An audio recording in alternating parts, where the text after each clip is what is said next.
신약 성경 요한복음 13장 34절 35절 두 절입니다.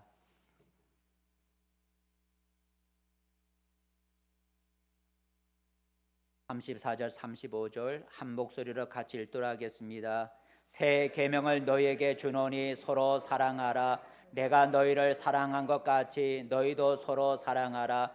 너희가 서로 사랑하면 이로써 모든 사람이 너희가 내 제자인 줄 알리라. 아멘. 할렐루야. 여러분 복된 제례 잘 오셨습니다. 우리 작은 소리 옆 사람과 한번 인사 나눠봅시다. 반갑습니다. 예, 잘 오셨습니다. 예, 반갑습니다. 잘 오셨습니다. 오늘도 하나님의 전사가 여러분을 둘러 진쳐 주시는 은혜가 있기를 축복합니다. 오늘 우리가 함께 나눌 말씀의 제목은 서로 사랑하라입니다. 따라해 보십시다. 서로 사랑하라. 오늘 34절 35절에 서로 사랑하는 말이 세 번이나 나오고 있는데 34절만 한번 읽어보겠습니다. 34절 시작. 새 계명을 너에게 주노니 서로 사랑하라. 내가 너희를 사랑한 것 같이 너희도 서로 사랑하라. 서로 사랑하라. 34절에 두 번 나오고 35절에 사랑하라, 서로 사랑하라라는 말이 나옵니다. 소위 오늘 서로 사랑하라는 이 계명은 예수님이 이 세상의 마지막 식사하실 때, 우리가 유월절 만찬이라고도 하고 최후 만찬이라고도 하는 이 땅에서 죽기 전에 마지막 저녁 식사를 하게 됐을 때 거기에 참석한 제자들에게 주신 계명이 너희는 서로 사랑하라라는 계명을 주신 거죠. 우리는 서로 사랑하라라는 이 계명을 말할 때 흔히 그 사랑의 대상을 모든 사람으로 우리가 생각을 합니다. 예수님 오늘 너희가 서로 사랑하라라고 할 때 그 사랑하라는 대상이 온 세상 모든 사람이라고 우리가 생각을 합니다. 물론 우리는 세상의 모든 사람을 다 사랑해야 합니다.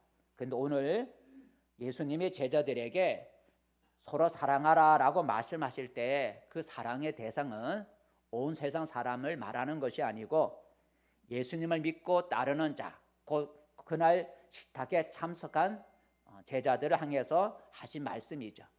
그러니까 너희가 서로 사랑하라는 얘기는 온 세상 사람을 사랑하라는 게 아니라 나를 따르는 너희끼리 서로 사랑하라라는 그런 말씀이 되겠습니다. 한 번 더 오늘 본문을 살펴볼까요? 좀 더 본문을 보면 우리가 이해할 수가 있습니다. 34절을 다시 한번 읽어볼까요? 34절 시작. 새 계명을 너희에게 주노니 서로 사랑하라. 내가 너희를 사랑한 것 같이 너희도 서로 사랑하라 그랬어요. 예수님이 누굴 사랑했다고요? 너희를 사랑했다는 거예요. 여기서 너희는 누구를 말하는 거죠? 온 세상 사람을 말하는 것이 아니고 오늘 식탁에 참석한 예수님의 택한 제자들을 말하는 거죠. 예수님이 내가 너희를 택하여 내가 너희를 지금까지 사랑했다는 거죠. 사랑했다는 거예요. 그래서 예수님이 오늘 사랑한 대상은 온 세상의 사람이 아니라 거기에 참석한 제자들을 말하는 거죠. 또 35절 한번 읽어볼까요? 35절 말씀 시작. 너희가 서로 사랑하면 이로써 모든 사람이 너희가 내 제자인 줄 알리라 그랬어요. 또 35절에 보면 예수님은 제자들에게 누구를 사랑하라 그랬냐면 너희가 서로 사랑하라 그랬어요. 서로.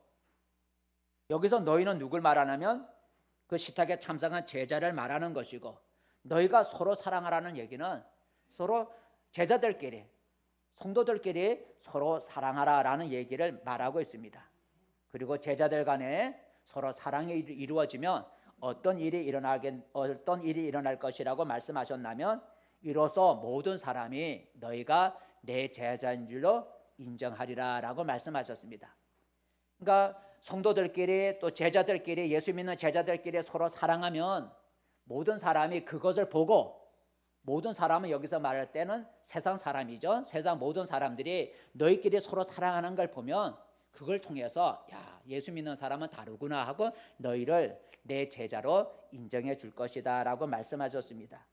그러므로 오늘 여기에서 너희가 서로 사랑하라라고 할 때 그 사랑의 대상은 거창하게 온 세상 사람들을 말하는 것이 아니고 같은 믿음을 가진 성도를 말하는 거죠. 우리는 그것을 같은 믿음을 가진 성도를 가리켜 성경은 형제라 그러죠.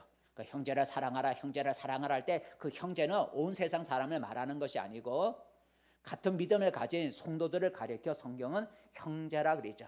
그래서 오늘 여기서 말할 때 너희가 서로 사랑하라는 얘기는 같은 믿음을 가진 성도들끼리, 같은 믿음을 가진 형제끼리 서로 사랑하라라는 거예요. 그렇게 하면 세상 사람들이 그것을 보고 너희가 내 제자인 줄로 그렇게 알 것이라 라고 말씀하셨습니다. 그러므로 오늘 여기서 너희가 라고 할 때 이 너희는 오늘 예수 믿는 우리 제자들을 가리키는 거죠. 여기서 말하는 너희는 서로 사랑할 때 그 당시에는 예수님의 제자였지만 오늘로 말하면 여기서 너희는 누구를 말하냐면 예수님을 믿고 따르는 우리 교회 성도들을 말하는 거죠. 그거 너희끼리 교회 성도들끼리 또 예수 믿는 사람들을 서로 우리가 형제 자매 형제라 그랬다. 그러니까 너희 서로 형제끼리 서로 사랑하라라는 계명이 되겠습니다. 예수님은 자신이 주신 계명이 서로 사랑하라는 계명이죠. 예수님은 자신이 주신 계명에 대해서 이런 말씀을 하셨습니다. 어떤 말씀을 하셨는가? 요한복음 15장을 읽어볼까요? 요한복음 15장 말씀 시작. 너희도 내 계명을 지키며 내 사랑 안에 거하리라. 내 계명은 곧 내가 너희를 사랑한 것 같이 너희도 서로 사랑하라 하는 이것이니라. 방금 우리가 읽은 요한복음 13장 말씀하고 거의 똑같은 얘기죠, 그죠? 너희도 내 계명을 지키며 내 사랑 안에 있으리라. 내 계명을 지키라는 거죠. 예수님이 말하기를 내 계명을 지키라는. 그 계명이 뭐냐면 12절에 보니까 내 계명은 내가 너희를 사랑한 것 같이 너희도 서로 사랑하라는 거죠. 그러니까 예수님은 자신이 주신 계명을 지키기를 원한다는 거죠. 그러니까 오늘 우리 예수 믿는 사람들은 바로 예수님의 제자이고 우리는 서로 성도이고 또 같은 형제라는 거죠. 그래서 예수님은 우리가 주님이 우리에게 믿는 자에게 주신 서로 사랑하라는 계명을 지키라고 오늘 말씀하고 있습니다. 그래서 이 시간에는 서로 사랑하라는 계명을 우리가 어떻게 실천할 것인가를 생각해 보면서 우리가 은혜를 나누고자 합니다. 그러니까 사랑하라는 말은 좋은 말이니까 할 수 있지만 그러면 사랑을 한다는 게 구체적으로 어떻게 하는 것일까? 오늘과 우리가 실천할 수 있는 방법을 몇 가지를 생각해 보면서 이렇게 우리가 성도 간에 또 성도들을 가리켜 형제라 그랬으니까 우리 형제끼리 이렇게 사랑을 실천해야 되겠구나 하고 깨달을 수 있는 그런 시간이 되어지기를 바라겠습니다. 오늘 서로 사랑하라고 할 때 어떻게 사랑할 것인가? 첫 번째, 형제를 용서하라라는 거죠. 따라해 봅시다. 형제를 용서하라. 예. 사랑이라고 하는 것은 형제, 아까 그 형제라고 하는 것은 같은 신앙을 가진 성도를 가리켜 성경은 형제라고 말합니다. 그러니까 사랑은 형제, 그 성도 간의 성도의 잘못을 들춰내지 않고 용서해 주는 것이 사랑이다라고 하는 거죠. 용서해 주는 것. 여러분, 용서란 무엇입니까? 용서라고 하는 것은 형제, 오늘 저희 형제에 관해서 우리가 좀 초점 맞춰서 같은 믿음을 가진 용서라고 하는 것은 형제의 죄나 실수나 잘못을 더 이상 들추어내지 않고 마음으로 잊어주는 게 용서다라고 하는 거죠.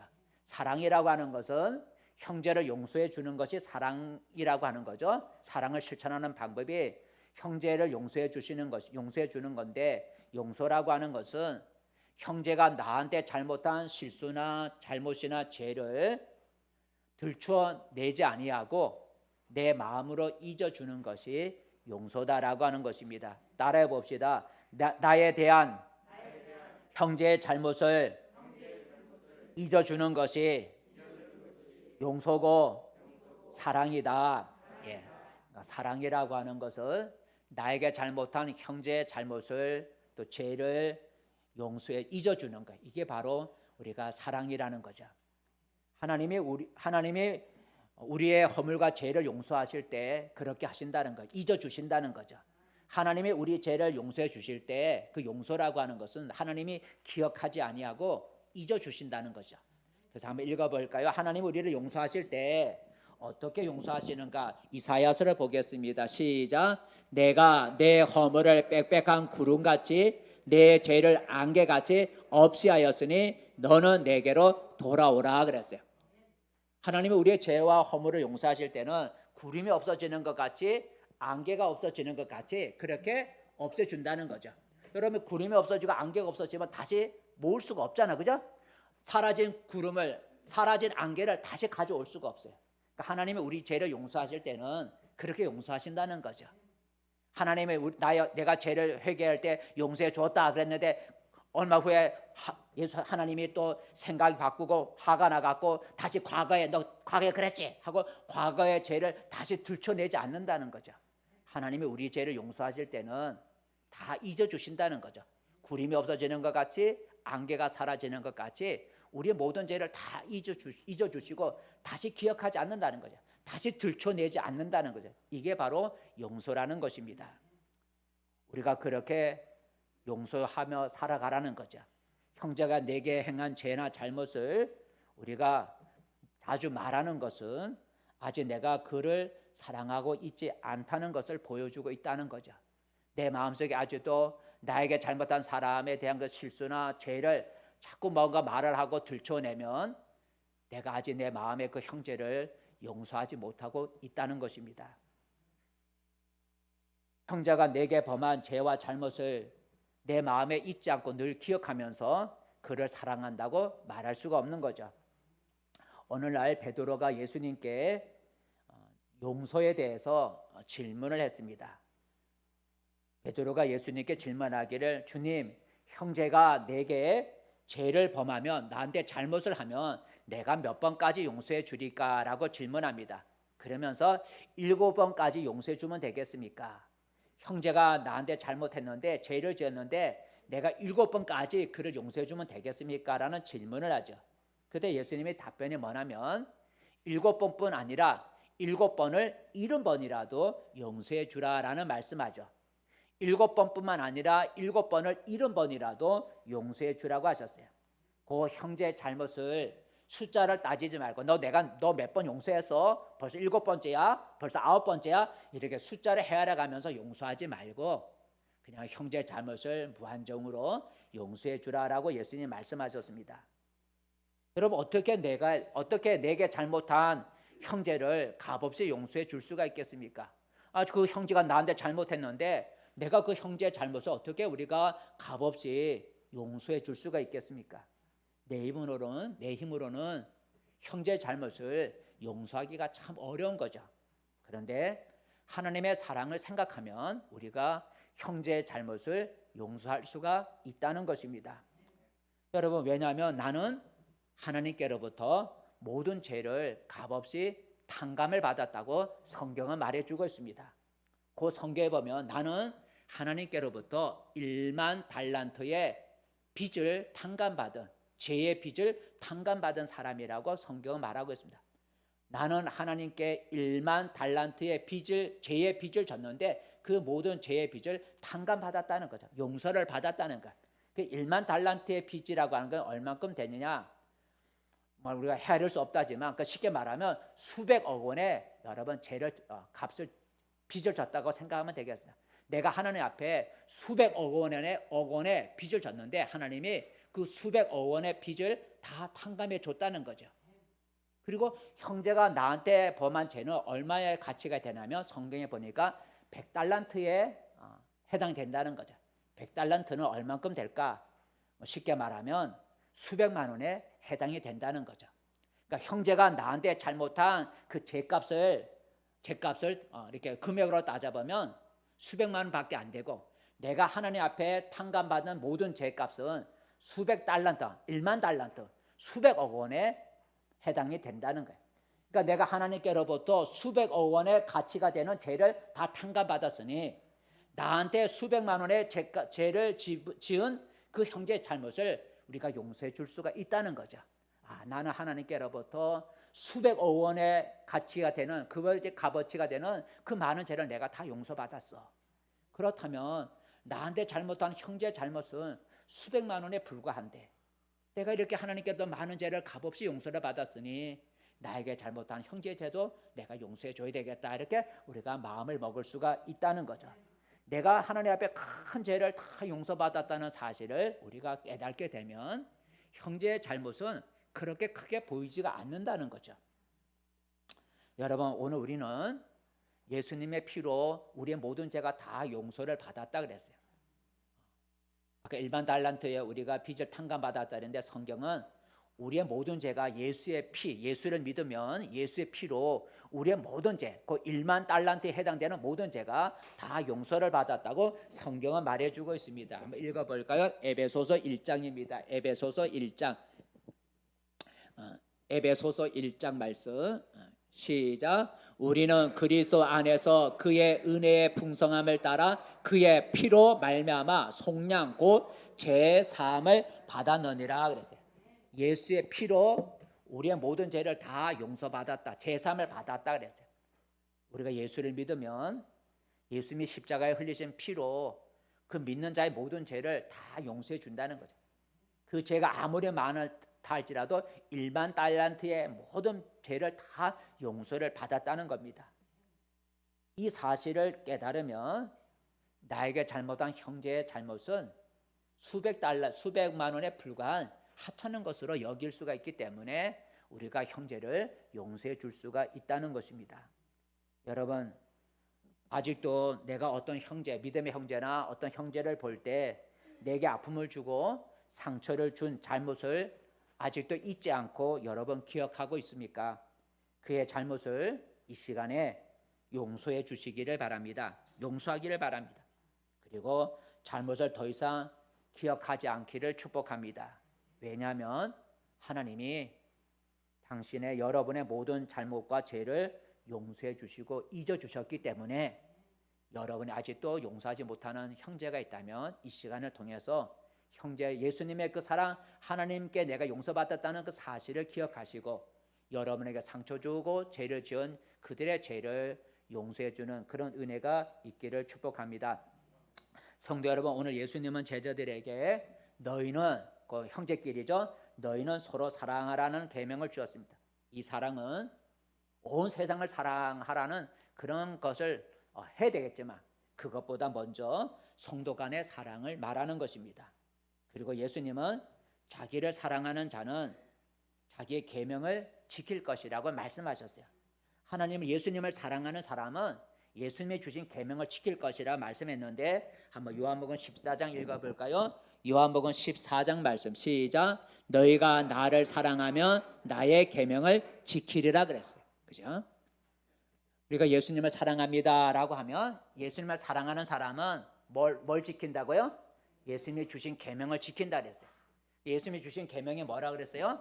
요한복음 15장 아까 읽었죠. 요한복음 15장 12절 읽어볼까요? 요한복음 15장 말씀 12절 말씀 시작. 내 계명은 내가 너희를 사랑한 것 같이 너희도 서로 사랑하라 하는 이것이니라. 그러니까 예수님을 사랑하는 사람은 예수님의 계명을 지킨다는 거죠. 나 예수님 사랑합니다라고 말하는 사람은 예수님이 주신 계명을 지킨다는 거예요. 예수님이 주신 계명이 뭐냐면 5장 15장 12절에 보니까 내 계명은 내가 너희를 사랑한 것 같이 너희도 서로 사랑하는 것이다 그랬어요. 그러므로 우리가 성도를 사랑하라 그랬고 성도 간에 서로 사랑하라 그랬으니까 형제를 사랑하라 그랬으니까 성도를 사랑한다는 것은 형제가 내게 범한 죄를 용서해 주는 것이 형제를 사랑하는 방법이라는 것입니다. 그의 잘못을 잊어주는 거죠.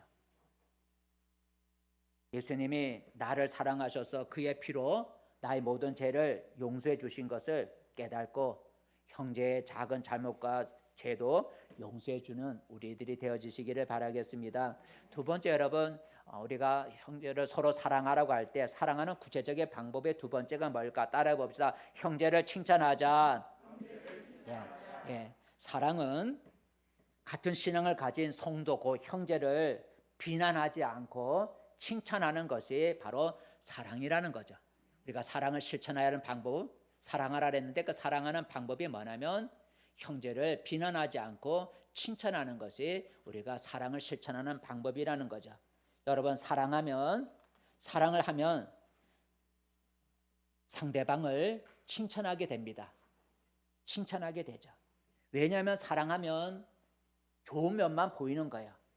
사랑하면 상대방의 좋은 면만 보이기 때문에 칭찬할 수밖에 없어요. 근데 반면에 미워하면 상대방의 나쁜 것만 보이기 때문에 비난을 하게 되는 겁니다. 여러분, 자식을 사랑하는 부모는 자기 자식이 다른 사람 눈에는 하찮게 보여도 그 부모는 자기 자식을 자랑하고 칭찬하죠. 다른 사람이 볼 때는 별볼 없는 자식인데 그 부모의 눈에는 그 자식이 그렇게 사랑스럽고 칭찬하고 그렇게 자랑하고 싶은 거야. 왜 그래요? 자기 자식을 사랑하기 때문에 자식에게 좋은 면만 보이기 때문에 자식을 칭찬하는 거예요. 성경 욥기에 보면 하나님과 마귀의 차이점이 나와요. 욥기에 보면 하나님과 마귀의 차이점이 나와요.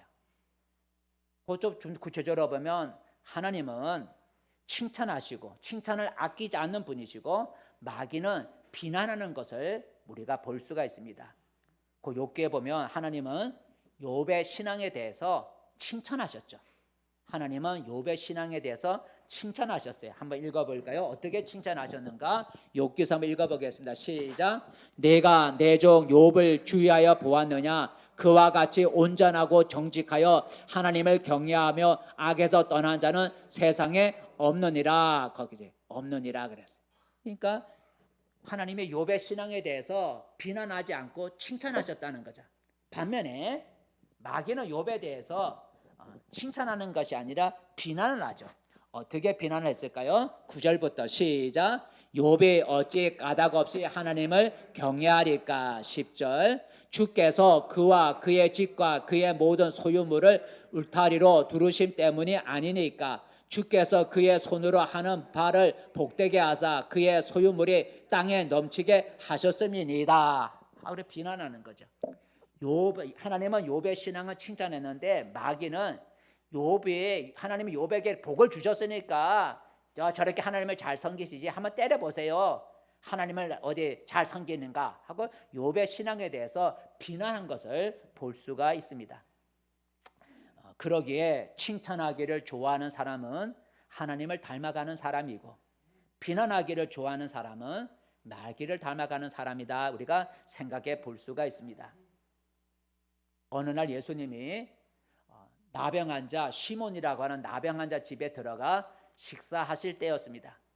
식사하실 때 한 여자가 아주 귀한 향유 한 옥합을 가지고 와서 예수님 머리에다가 예수님 발에다가 부어드리고 자기 머리털로 그 향유를 부은 예수님의 발을 그 여인이 자기 머리털을 풀어서 닦아주는 거예요. 여러분, 값비싼 향유를 발에다 쏟아 부었으니까 그 향유를 다시 담을 수가 없잖아요. 그 향유 값어치는 300데나리온이라 그랬어요. 300데나리온의 가치는 노동자 그 당시 지금은 노동자의 품삯이 비싸지만 그 당시 노동자가 1년 동안 번 돈이라 그래요. 노동자가 1년 동안 번 돈, 그것이 바로 향유 한 옥합의 가치라는 거죠. 그 당시에 노동자가 1년 동안 번 돈으로 산 돈이 향유 한 옥합 정도 된다는 거죠. 그 향유를 예수님 발에다 부어드렸어요. 허비해버렸어요. 그것을 보고 예수님의 제자들이 그 여자를 비난했죠. 아니, 너는 무슨 의도로 그런 일을 그렇게 허비하느냐? 이것을 비싼 값에, 아까 300데나리온 간다 했으니까 비싼 값에 팔아서 가난한 자들을 도와줄 수 있겠다 하고 제자들은 그 여인의 예수님 발에 향유를 부은 것을 비난했어요. 그때 예수님은 제자들과 반대로 다르게 말씀하셨죠. 예수님을 그 여인의 행위를 칭찬하셨어요. 너희가 어찌하여 이 여자를 괴롭게 하느냐? 그가 내게 좋은 일을 하였느니라 라고. 성경에 기록했나 모르겠네요. 한번 기록했나요? 그래요. 한번 10절만 읽어봅시다. 10절 말씀 시작. 너희가 어찌하여 이 여자를 괴롭게 하느냐? 그가 내게 좋은 일을 하였느니라. 그죠? 그러니까 앞에 제자들은 왜 허비하느냐? 비싼 값에 팔아서 가난한 사람 도울 수 있는데 하고 그 여자가 향유를 부어드린 것에 대해서 비난했지만 예수님은 오히려 제자들과 달리 이 여자가 나한테 좋은 일을 했다라고 칭찬하는 걸 볼 수가 있어요. 똑같은 일을 보고도 보는 눈이 달랐던 거죠. 똑같은 여자가 향유 붓는 그 사건을 똑같이 보았는데 보는 눈이 달랐던 거예요. 그래서 제자들은 비난하였고 예수님은 칭찬한 거죠. 보는 눈이 달랐다는 겁니다. 여러분, 우리가 사랑을 하게 되면 좋은 면이 보이게 되죠. 우리가 사람을 사랑하게 되고 누군가를 사랑하게 되면 안 보이잖아, 그죠? 나쁜 건 안 보이는 거야. 그래서 여러분, 우리 죄송하면 남의 인격을 좀 무시하는 거죠. 곤보, 옛날에 곤보가 말했잖아. 곤보도요, 그 곤보를 사랑하면 그 곤보가 예쁘게 보이는 거예요, 그죠? 예쁘게 보이는 거예요. 아무리 얼굴에 뭐 들어가도요, 곤보인 여자를 사랑하면요, 그 들어간 것까지도 예쁘게 보이는 거예요. 그러니까 여러분, 사랑하면 형제의 좋은 면이 보이는 거예요. 형제의 좋은 면이 보이니까 칭찬할 수밖에 없는 거죠. 내가 지금 칭찬하기에, 형제에 대해서 칭찬하기에 인색하고 그 형제에 대해서 비난이 많다면 나는 아직 그 형제를 사랑하지 못하고 있다는 거죠. 사랑하지 못하기 때문에 좋은 면이 안 보이기 때문에 비난할 수밖에 없는 거죠. 따라해보자. 사랑은 칭찬을 아끼지 않는 것이다. 예, 사랑은 칭찬을 아끼지 않는 거예요. 여러분, 오늘 나는 같은 신앙을 가진 성도, 우리 형제를 볼 때 어느 쪽으로 내가 더 기울어져 있는지 한번 돌아볼 수 있기를 바랍니다. 내가 형제를 대할 때 칭찬하는 쪽으로 기울어져 있는지, 내가 형제를 볼 때 내가 비난하는 쪽으로 내가 기울어져 있는지 한번 우리 자신을 돌아볼 수 있기를 바랍니다. 그리고 형제를 칭찬하는 자가 되기를 바랍니다. 서로 우리 한번 옆 사람 한번 칭찬해 볼까요? 오늘 참으로 멋있습니다. 예, 빈말이라도, 그죠? 제가 따라해 버렸으니까 여러분 뭐 그렇지만 어떤 이렇게 칭찬하라는 거죠. 우리 오늘은 참 멋있습니다. 또 어려울 때 오늘 이렇게 예배 참석하시니 참 잘하셨습니다. 이렇게 서로 칭찬하는 거. 이게 바로 우리가 사랑하는 거죠. 사랑한다는 거예요. 성도 여러분, 오늘 예수님은 제자들에게 너희끼리 서로 사랑하라라고 하는 계명을 주셨습니다. 이 사랑은 성도 간의 사랑이라 그랬습니다. 성도를 사랑하는 것은 형제에 대해서 비난을 이제는 그치고 칭찬을 아끼지 않는 게 성도를 사랑하는 방법이라 그랬어요. 그래야 예수님의 계명을 지키는 제자라고 말한다 그랬습니다. 왜냐하면 예수님을 사랑하는 사람은 그의 계명을 지킨다고 하셨기 때문입니다. 여러분, 아직도 내가 칭찬하기가 싫고 비난하고 싶은 그런 형제가 있습니까? 그렇다면 아직 내 마음에는 그를 사랑하는 마음이 없음을 알고 사랑할 수 있는 마음을 달라고 기도할 수 있기를 바랍니다. 그리하면 사랑의 하나님이 형제를 사랑할 수 있는 마음을 우리에게 부어 주실 것입니다. 세 번째, 여러분, 서로 사랑하라고 했는데 우리가 사랑하는 구체적인 방법이 뭘까? 따라해 봅시다. 형제를 격려하라. 예, 형제를 격려하는 거예요. 여러분, 사랑은 같은 믿음을 가진 우리 형제를 낙담시키지 않고, 낙담이라고 하는 것은 실망해갖고 포기하는 게 낙담이죠. 사랑은 같은 신앙을 가진 성도를 낙담시키지 않고 격려해 주는 것이 바로 사랑이라는 거죠. 여러분, 자식을 사랑하는 부모는 자식을 격려해 주죠. 자식을 사랑하는 부모가 자식을 낙담시키지 않죠. 너 같은 게 뭐 할 줄 알아? 너 못해. 이렇게 낙담시키진 않잖아요. 자식을 사랑하는 부모는 자식을 격려해 주죠.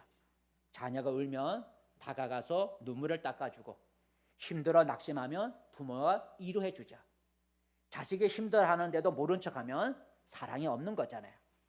이처럼 사랑이라고 하는 것은 믿음의 형제, 우리 같은 성도가 힘들어할 때 격려해 주는 것이 바로 사랑이라는 거죠. 격려라고 하는 것은 용기와 힘을 북돋아 주는 것을 우리가 격려해요. 용기를 주고 힘을 북돋아서 이렇게 가라앉았던 사람을 이렇게 일어나게 하는 거예요. 이게 바로 격려라는 거죠. 힘들어하는 형제를 위로해 주는 거, 이게 바로 격려라는 거죠. 따라해 봅시다. 사랑은 격려해 주는 것이다. 예, 사랑이라고 하는 것은 형제, 그 믿음의 형제를 내가 그 사람을 실망하게 만들어서 낙담시키는 것이 아니라 상대방으로 형제로 하여금 힘을 주고 용기를 줘서 일어나서 하게 만드는, 그게 바로 사랑이라고 하는 것이고, 그게 바로 격려라는 것입니다. 하나님은 자기 백성을 격려해 주시는 하나님이시죠. 하나님은 자기 백성을 낙담시키지 않죠. 하나님은 자기를 믿는 백성을 실망시키지 않고, 하나님은 자기를 믿는 백성을 격려해서 일어나게 만들으시는 우리 하나님이시죠. 그래서 위로의 하나님이고 격려의 하나님이세요. 성경에 보면 이스라엘의 엘리야라고 하는 하나님의 종이 있었습니다. 엘리야라고. 근데 그 당시에는 하나님을 믿는 사람들이 무척 핍박을 받는 때, 하나님을 믿는 사람들이 무척 핍박을 받는 때였어요. 이 엘리야도 예가 아니었죠. 엘리야가 하나님의 종이었지만 그날의 왕비 이세벨이 특별히 이 엘리야를 찾아 죽이려고 했어요. 왕비가 자기를 죽이려고 찾는다는 사실을 알고 이 엘리야가 사람이 살지 않는 광야로, 오늘날 말하면 사막으로 도망을 갔어요. 그리고 그 광야, 사람이 살지 않는 거친 그 광야의 한 나무, 로데나무라죠. 한 나무 아래에 앉아서 하나님께 내 생명을 거둬달라고 그렇게 요청을 하죠. 왕비가 나를 죽이려고 하니까 도망을 가갖고 하나님 이제라도 나의 생명을 거둬가 주세요 하고 이렇게 하나님 앞에 요청을 합니다. 그리고 이제 피곤해서 잠이 들었습니다. 잠을 자고 있을 때 한 천사가 물과 떡을 가지고 와갖고 잠자고 있는 엘리야를 깨우면서 이 떡을 물을 마시라고 하죠. 먹고 마시라. 그래서 잠결에 깼던 엘리야가 이제 천사가 준비한 떡과 음식을 먹고 또 잠이 들었어요. 잠시 후에 또 천사가 와갖고 또 엘리야를 깨우면서 떡과 물을 먹어라. 너가 가는 길에 이걸 먹지 않으면 너가 갈 길을 다 가지 못할까 한다, 염려한다 하면서 떡과 물을 먹으라. 그래서 엘리야가 그 하나님의 천사가 준 물과 떡을 2번 먹고 그 음식의 물을 힘입어서 40일을 걸어갈 수 있다는 거죠. 걸어갔다는 거예요. 그 2번의 떡과 물을 먹고 40일을 걸어가는 힘을 얻었다 그래요. 한번 성경 읽어볼까요? 제가 말하는 것보다 한번 읽어보겠습니다. 한번 제가 읽어보겠습니다. 같이 읽어봅시다. 시작. 여호와의 천사가 또 다시 와서 어루만지며 이르되 일어나 먹어라. 내가 갈 길을 다 가지 못할까 하노라 하는지라. 이에 일어나 먹고 마시고 그 음식물의 힘을 의지하여 40주 40날을 가서 하나님의 산 호렙에 이르니라 그랬어요. 그러니까 음식을 2번 먹고 40일을 갈 수 있는 힘을 얻었다는 거죠. 이 사건은 하나님은 두려움과 낙심에 빠져 있는 엘리야를 못 본 척하지 아니하고 낙심하고 있는 엘리야에게 천사를 보내 찾아가서 엘리야를 격려하시고 그의 지치고 힘들어하고 낙심한 그 엘리야를 다시 소생케 해서 40일을 걸어가 하나님 일을 하게 격려해 주었다라고 하는 겁니다.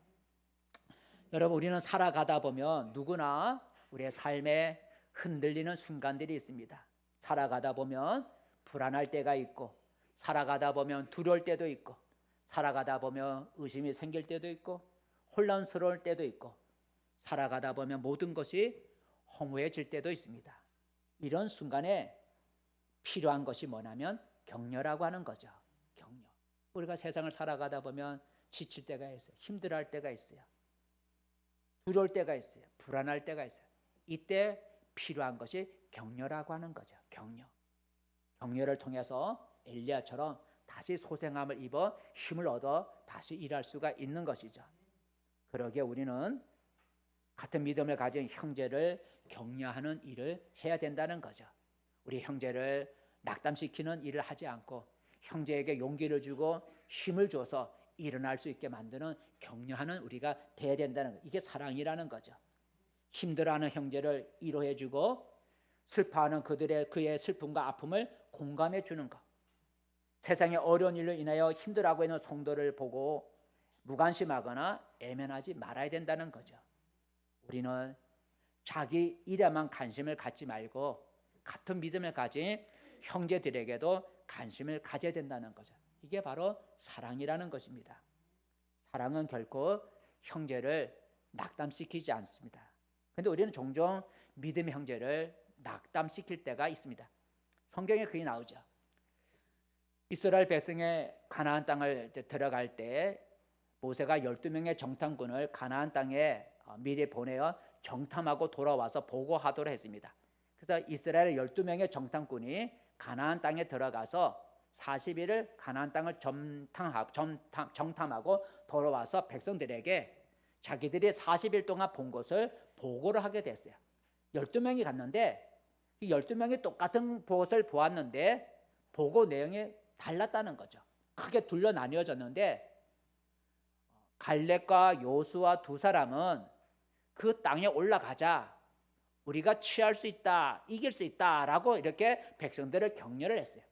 반면에 10명의 정탐꾼은 그 땅은 우리가 이길 수가 없으니 올라가지 말자라고 말을 하면서 백성들을 낙담을 시켰어요.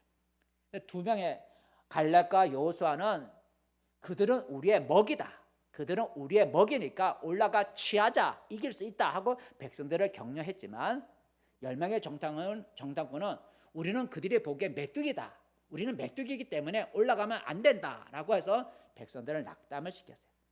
백성들이 누구의 말을 들었을까요?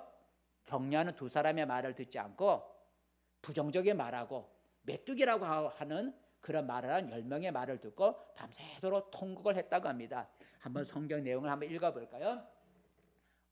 한번 읽어보겠습니다. 시작. 갈렙이 모세 앞에서 백성을 조용하게 하고 이르되 우리가 곧 올라가서 그 땅을 취하자, 능히 이기리라 하나 그와 함께 올라갔던 사람들은 이르되 우리는 능히 올라가서 그 백성을 치지 못하리라, 그들은 우리보다 강하니라. 그랬어요. 똑같은 걸 보고 왔는데 보고가 달랐다는 거죠. 어떤 사람은 보고 와서 백성들을 격려하고 힘을 줘서 우리 올라가 취하자 이렇게 격려하는 사람이 있었는가 하면, 우리가 올라가서 이길 수 없으니 올라가지 말자고 해서 백성들을 낙담시키는 그런 정탐꾼도 있었다는 겁니다. 성도 여러분, 오늘 예수님은 제자들에게 너희는 서로 사랑하라는 계명을 주었습니다. 사랑하라는 것은 형제가 힘들어할 때 애면하지 말고 격려해 주라는 것입니다. 오늘 나는 신앙의 형제, 그 성도에 대해서 어떠합니까? 오늘 힘들어하고 있는 성도를, 형제를 격려해 주고 있습니까? 마지막으로 여러분, 우리가 사랑을 구체적으로 하는 방법이 무엇일까? 따라해 봅시다. 형제를 도와주는 것이다. 예. 사랑이라고 하는 것은 형제, 그 같은 믿음을 가진 성도를 도와주는 게 우리가 사랑이고, 사랑을 실천하는 방법이죠. 형제가 어려울 때 도와주면 하나님은 결코 잊지 않고 후에 여러 배로 갚아주십니다. 여러 배로 갚아주셔요. 성경은 이렇게 말합니다. 한번 읽어볼까요? 요한 1서입니다. 요한 1서, 제가 중간에 빼고요, 시간 때문에 뺐고요. 요한 1서 보겠습니다. 시작. 누가 이 세상의 재물을 가지고 형제의 궁핍함을 보고도 도와줄 마음을 닫으면 하나님의 사랑이 어찌 그 속에 거하겠느냐. 자녀들아, 우리가 말과 혈압만 사랑하지 말고 행함과 진실함으로 하자 그랬어요. 요한 1서. 한 예죠. 형제를 사랑하는 한 방법으로, 형제가 지금 궁핍해서 먹을 것이 없는데 너가 재물을 가지고 있으면서도 궁핍한 형제를 보고도 도와주지 아니하면 그 사랑은 사랑이겠느냐 하는 거죠. 그 사랑이 아니다는 얘기죠. 말로만 사랑하지 말고 좀 우리 행함으로 사랑해 보자는 거죠. 지금 형제가 헐벗어 있는데 너가 재물을 가지고 있고 형제는 헐벗고 있는데 그 도와줄 마음을 너가 갖고 있지 않으면 그건 사랑이 아니라는 거죠. 그 말로만 사랑하는 것이지 우리는 행함으로 사랑하자라는 그런 말씀이 됩니다. 여러분, 사랑이라고 하는 것은 형제가 어려울 때 외면하지 않고 도와주는 게 바로 사랑이고 그게 사랑의 실천이라는 거죠. 여러분, 우리가 내가 갖고 있는 재물을 가지고 나의 안락과 나의 가정만을 위해서 쓴다면 하나님이 우리에게 복을 주실 이유가 없는 거잖아요. 그죠? 하나님 나에게 복 주세요 하고 할 때 내가 하나님이 주시는 복을 가지고 나의 안락과 나의 향락을 위해서 내 가정만을 위해서 하나님이 주신 복을 쓴다면 하나님이 우리에게 굳이 복을 주실 필요가 없는 거예요. 하나님이 우리에게 복을 주시는 것은 그 복을 다른 사람에게 나눠주라고 우리에게 복을 주시는 거예요. 그러므로 우리가 하나님의 복을 구할 때에도 하나님 저에게 복을 주셔서 하나님의 나라를 위해서 마음껏 쓸 수 있고 어려운 형제를 도와주고 또 어려운 이웃을 위해서 내가 베풀 수 있는 자가 될 수 있도록 내게 복을 주세요. 이런 꿈을 가지고 우리가 복을 구해야 된다는 거죠. 하나님 복 주세요. 그 주시는 복을 가지고 자신의 향락만을 위해 쓰고 자기 가정만을 위해서 쓴다면 하나님이 굳이 그에게 큰 복을 줄 필요가 없는 거예요. 여러분이 정말 하나님께 큰 복을 받기 원하고 큰 복을 여러분 구한다면 어떤 목적을 가지고 구해야 되냐면 하나님 내게 복을 주셔서 하나님의 나라를 위해서 내가 마음껏 쓸 수 있고 하나님 내가 성도들의 어려운 성도들을 위해서 내가 도와줄 수 있고 내가 이 이웃을 위해서 내가 도와줄 수 있는 자가 될 수 있도록 내게 복을 주세요. 이렇게 그런 목표를 가지고 우리가 복을 구해야 하나님이 복을 그 사람에게 줄 수 있지 않겠느냐는 거죠. 여러분 내가 다른 성도의 어려움을 내가 보살펴 주면 하나님은 나를 보살펴 준다는 얘기를 여러분 들어보셨잖아요. 내가 어려운 성도들을 내가 어려운 형제를 내가 보살펴 주면 도와주면 하나님은 나를 보살펴 준다는 거죠. 그죠? 예, 그거 여러분 우리 많이 경험하잖아요. 하나 예를 들게요. 간증인데 한 권사님의 간증입니다. 그 권사님의 남편이 부당하게 교수였던가 봐요. 그 남편이 부당하게 교수직에서 해직이 되었대요. 남편의 직업 교수직에서 쫓겨날 뻔한 거예요. 해고됐어요. 그러니까 그 다음부터 이제 이 권사님이 여자 권사님이 살림을 책임받게 됐다는 거예요. 왜 남편이 이제 실업자가 됐으니까. 그래서 이 여자 권사님이 살림을 책임지게 되었다는 거죠. 그런데 어느 날 그 권사님이 뒷집 청년이 이 권사님 집에 찾아와서 이렇게 말을 하더랍니다. 그 뒷집 청년이 이렇게 말을 하더랍니다. 제가 청년이죠. 제가 형편이 어려워서 매일 밀가루죽만 먹었더니까 이장이 헐었는데 쌀죽을 먹으면 이장이 낫는다고 그래서 쌀을 좀 얻으러 왔습니다. 이렇게 하더라는 거죠. 가난해가고 청년이 자기는 너무 가난해서 계속 밀가루죽만 먹었더니 이장이 헐었다는 거예요. 근데 사람들이 말하기를 쌀죽을 먹으면 낫는다 그러니 쌀을 좀 주셨으면 좋겠습니다 하고 이렇게 부탁을 하더라는 거예요. 쌀을 얻으러 왔다는 거예요. 근데 권사님이 자기 쌀떡을 들여다보니까 5대밖에 안 남았다는 거죠. 5대밖에. 자기가 지금 생활해서 살아가야 되니까 남편은 실직을 당해서 이제 없으니까. 근데 쌀떡을 들여다보니까 5대밖에 남지 않았다는 거죠. 자기도 그 밖에 쌀이 없잖아요. 그런데 하나님 말씀이 생각이 나더라. 어떤 말씀이 생각나면 구하는 자에게 거절하지 말라라는 그 하나님 말씀이 생각이 나서 자기도 어렵지만 그 5대 가운데 다 줄 수는 없고 2대를 퍼서 그 청년에게 주서 돌려보냈답니다. 근데 여러분 신기하게 그날 오후, 이건 실제로 있었던 얘기죠. 간증이니까.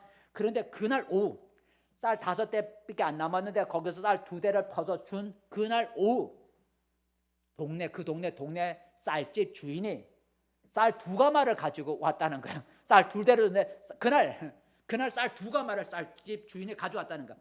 어떻게 쌀 이렇게 2가마를 가져왔냐고 물어봤더니 그 쌀집 주인이 말하기를 그날 오전에 남편 친구 한 분이 불현듯 해직을 당한 자기 친구 누구예요? 남편의 부인이죠, 그죠? 아니, 권사님의 남편이잖아요. 그러니까 그 남편 친구 한 분이 불현듯 해직한 친구, 그 권사님의 남편이죠. 남편이 생각이 나갖고 그 친구 해직을 당해서 참 살아가기 어렵지 않을까라는 생각이 나서 그 남편 친구가 쌀집에다 연락을 해서 그 해직을 당한 자기 친구 그 집에 쌀 2가마를 갖다 주라고 해서 쌀을 갖고 왔다는 거예요. 쌀 2대를 퍼줬더니까 그날 하나님이 쌀 2가마로 넘겨줘. 우리 이런 걸 많이 경험해요. 저도 그런 경험을 많이 해봤어요. 여러분, 이처럼 하나님은 남에게 베푸는 자에게는 누르고 흔들어 넘치도록 채워준다고 하나님은 말씀하셨어요. 성도 여러분, 오늘 예수님은 제자들에게 너희는 서로 사랑하라는 계명을 주셨습니다. 사랑은 형제가 어려울 때 애면하지 않고 도와주는 거죠. 도움의 손을 내미는 거예요. 오늘 나는 믿음의 형제에게 여러분 도움의 손을 내밀어 주고 있습니까? 말씀을 맺습니다. 성도 여러분, 예수님은 서로 사랑하라고 하는 계명을 주셨습니다. 34절을 다시 한번 읽어볼까요? 34절 말씀 시작. 새 계명을 너에게 주노니 서로 사랑하라. 내가 너희를 사랑한 것 같이 너희도 서로 사랑하라 그랬어요. 너희도 서로 사랑하라는 이 계명은 모든 사람을 온 세상 사람을 사랑하라는 그 계명 이전에 그 말 이전에 먼저 같은 믿음을 가진 너희 형제들끼리 먼저 뜨거운 사랑을 나누라는 그런 계명입니다. 우리는 같은 예수를 믿고 같은 세례를 받고 같은 성령을 마신 우리는 같은 형제 자매라고 성경은 말하고 있습니다. 그리고 성도끼리 서로 형제끼리 서로 사랑하라고 성경은 말해주고 있습니다. 예수님은 너희가 나를 사랑하면 나의 계명을 지킬 거라고 아까 읽었습니다. 너희가 나를 사랑한다면, 나 예수를 사랑한다면 너희가 내 계명을 지켜야 된다 그랬어요. 예수님이 주신 계명이 뭐라 그랬다고요? 내가 너희를 사랑한 것 같이 너희도 서로 사랑하라는 것입니다. 여러분, 형제를 사랑하는 구체적인 방법은 어떤 것이라고요? 형제를 용서해 주는 것이고, 또 형제를 칭찬해 주는 것이고, 또 형제를 격려해 주는 것이고, 또 마지막으로 형제를 도와주는 것이라 그랬어요. 이것이 바로 서로 사랑하라고 하는 그 사랑의 구체적인 실천 방법이 될 수 있습니다. 이제 우리는 아까 읽은 말씀처럼 말로만 형제를 사랑하지 말고 행함으로 형제 사랑을 실천할 수 있는 우리 모두가 되기를 바랍니다. 그리할 때에 마지막 35절을 보니 그리할 때 어떻게 되는가요? 35절 말씀 읽어보겠습니다. 시작. 너희가 서로 사랑하면 이로써 모든 사람이 너희가 내 제자인 줄 알리라 그랬어요. 너희가 이렇게 너희끼리 서로 격려하고 이렇게 서로 용서해주고 칭찬해주고 도와주고 너희가 이렇게 서로 형제간에 사랑하면 그걸 보고 세상 모든 사람들이 너희를 향해 참 예수님의 제자는 다르다 하고 너희를 내 제자로 인정할 것이라 라고 말씀하셨습니다. 여러분, 지금 이 어려운 때에는 성도 간의 사랑이 더 필요한 때입니다. 너희는 서로 사랑하라고 하는 오늘 주님의 계명을 마음속에 깊이 간직하고 서로의 형제가 됐으니 서로 형제를 사랑하며 살아가는 우리 모두가 되시기를 축복합니다. 기도하겠습니다. 은혜로우신 하나님 아버지, 정말 세상이 힘들고 어려운 때 참으로 사랑이 필요한 때입니다. 오늘 예수님께서 서로 사랑하라고 말씀하셨습니다. 우리가 먼 데까지 가 사랑을 못하더라도 같은 믿음을 가진 같은 형제라고 하는 우리 형제, 믿음의 형제끼리 먼저 우리가 사랑을 실천할 수 있게 도와주시옵소서. 어떻게 하는 것이 사랑하는 겁니까? 질문한다면 오늘 우리가 네 가지를 말씀했습니다. 이 네 가지의 사랑의 실천을 함으로써 주님이 사랑하라는 그 계명을 우리 삶 속에 실천하며 살아갈 수 있게 도와주시옵소서. 지금은 사랑이 필요한 때입니다. 정말 우리가 서로 사랑이 필요한 이때에 사랑을 하며 살아가서 주님의 계명을 지키는 우리 모두가 되게 도와주시옵소서. 예수님의 이름으로 기도드립니다. 아멘. 찬송가 220장 부르겠습니다. 220장